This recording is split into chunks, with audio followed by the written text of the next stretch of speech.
কত কিছু চাইলাম পাইলাম না, দিল না আল্লাহ।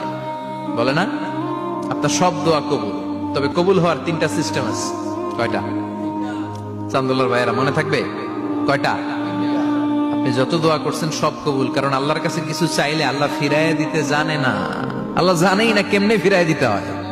সুবহানাল্লাহ কোন চাওয়া মাত্রই আল্লাহ বলে অ্যাকসেপ্টেড, যা কবুল, দিব দিব না এটা বলতে জানে না, চাওয়া মাত্রই বলে দিব। তিন সিস্টেম। নাম্বার ওয়ান, আপনি আল্লাহর কাছে দোয়া করলেন, চাইলেন, আল্লাহ বলে দিব, বলেই তিনি দিয়ে দেন আর আপনি খুশি হয়ে যান, পেয়ে গেলেন।